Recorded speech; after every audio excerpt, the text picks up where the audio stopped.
Just want to share something with you guys. Alam niyo ba, dahil nga lumipat kami ng bahay, 'di ba?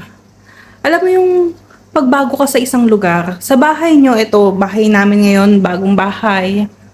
Ah, I feel comfortable naman na kasi nga siguro more than a week na din kami dito.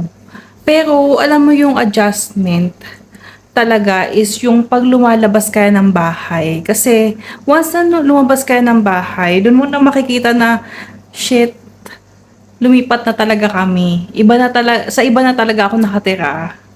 Parang hindi na familiar yung lugar na nilalakaran mo.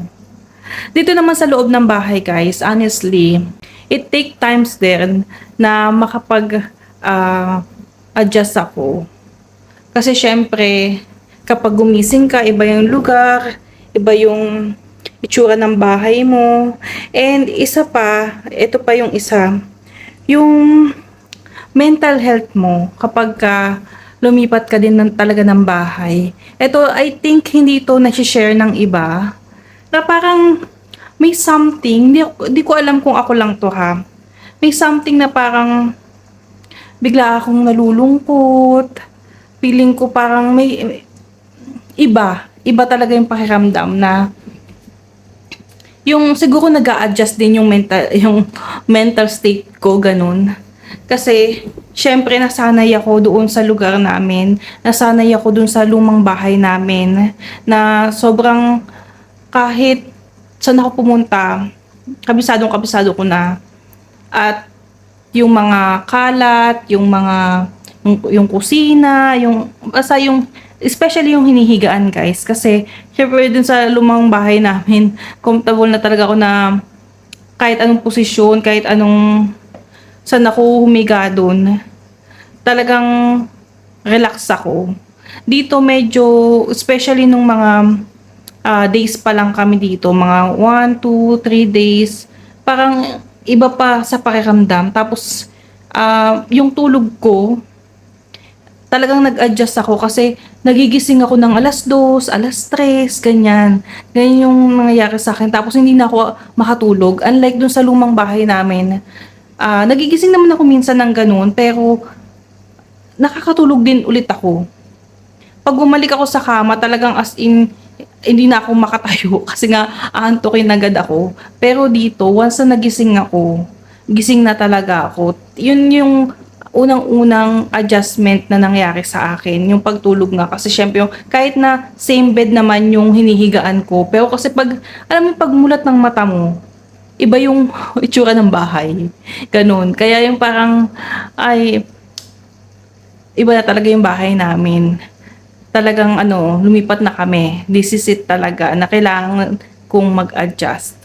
And then, syempre, almost more than 1 week na kami dito.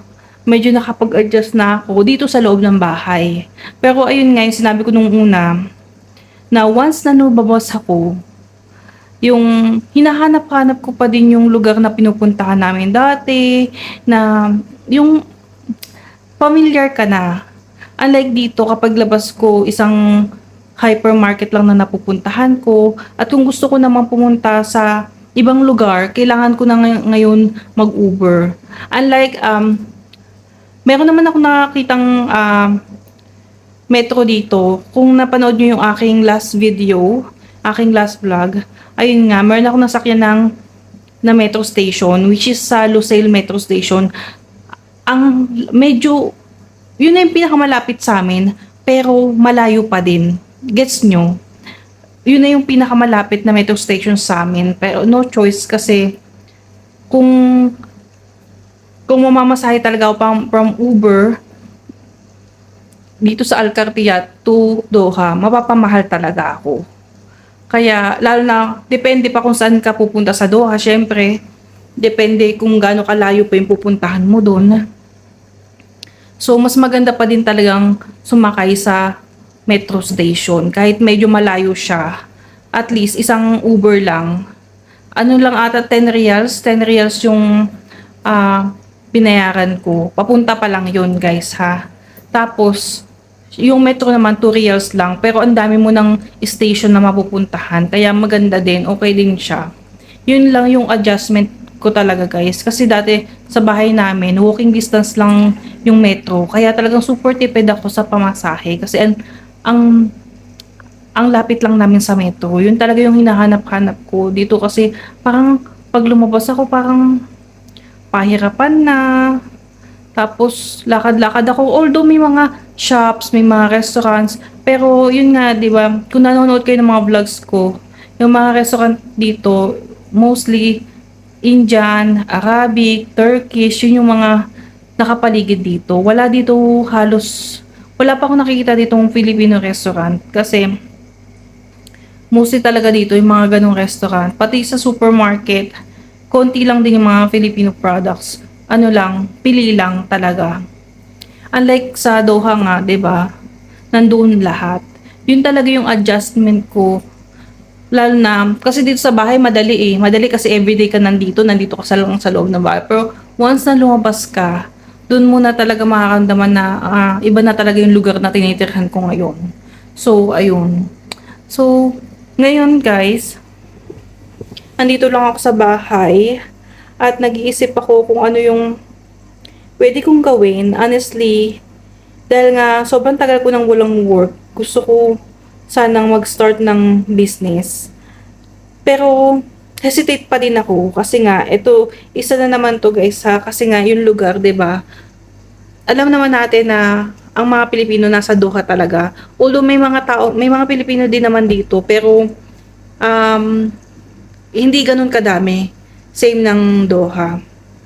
So, kung magbe-business ako dito, iniisip ko kung papatok ba dahil nga ayun nga, konti lang ng mga Pilipino dito. At kung magkaka-customer naman ako sa Doha, yung malayo naman. Yung mamumblema naman sila sa delivery dahil nga yung delivery charge, siyempre malulugi naman kami kung masyadong maliit yung magiging charge namin sa delivery kasi syempre malayo, no, depende.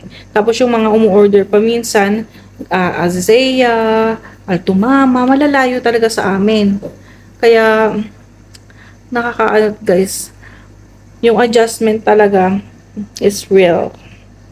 So, eto muna yung vlog natin ngayon. Kwentuhan muna tayo guys kasi tinatamad akong magkikilos ngayon.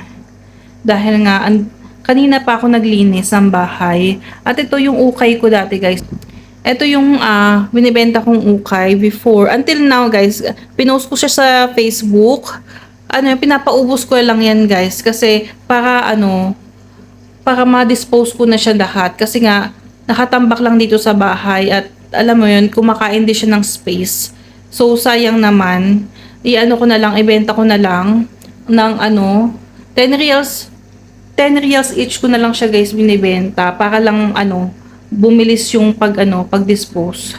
Kasi nga, nakita nyo sa sobrang dami niya, nakakain din siya ng space dito sa bahay. At yun nga, gusto kong ulit magnegosyo pero hindi na damit.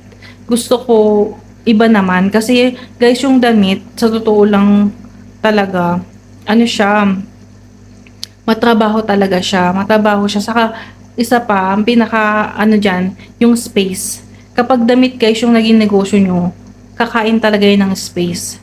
So kailangan before mag-start ka sa damit na negosyo, make sure na may space po kayo kasi talagang lalamunin yan yung buong bahay mo, yung tipong ikaw na lang yung gusto lumabas. But yun nga guys, anyway, kaya ginawa ko tong video na to kasi parang nalulungkot ako kasi nga parang ewan ko, parang feeling ko ang lungkot lang, wala akong masyadong nakikita dito.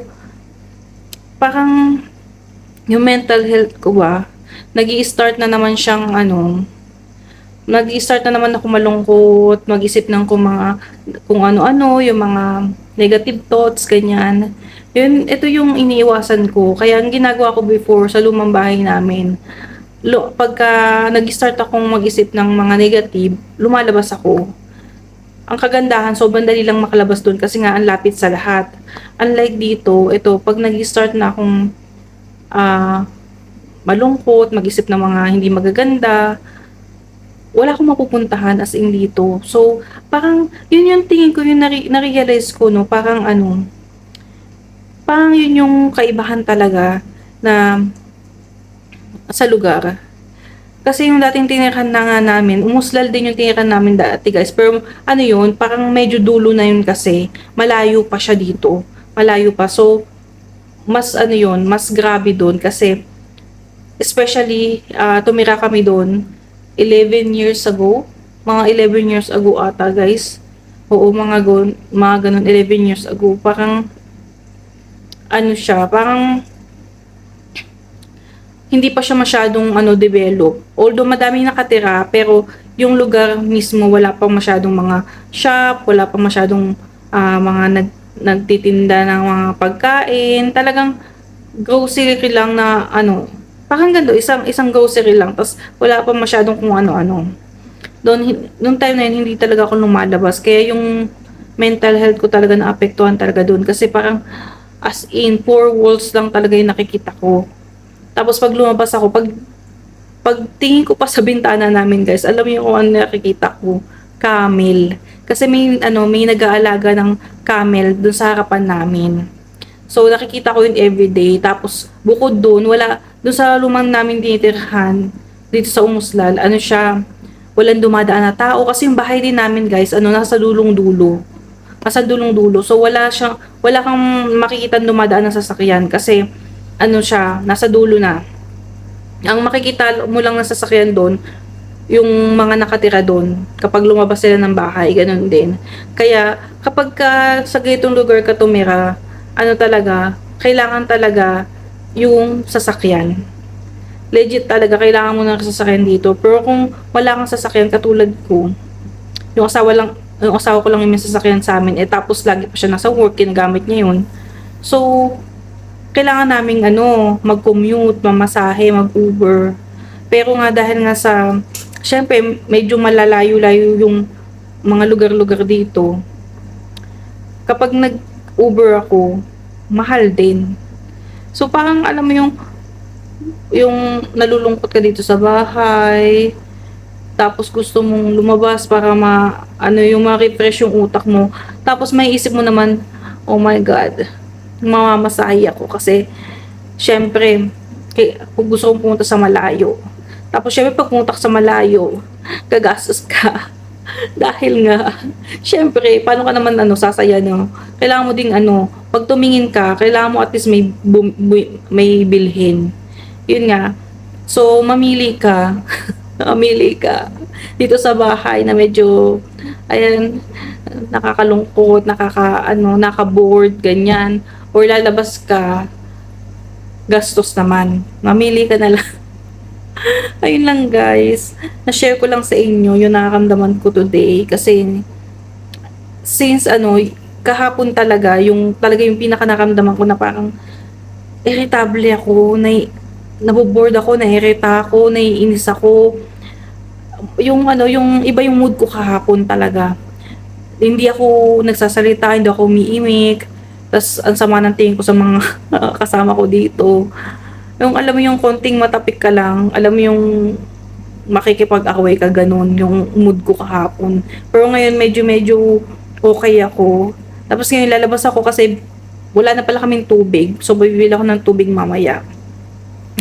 Kaya na-share ko sa inyo yung experience kapag lumipat ka ng bahay, yung mga adjustment na mararamdaman mo. Hindi lang syempre sa bahay na yung pag-arrange ng bahay, yung hindi lang yun yung parang magbabago sa'yo. Syempre yung din, adjustment mo din para sa sarili mo.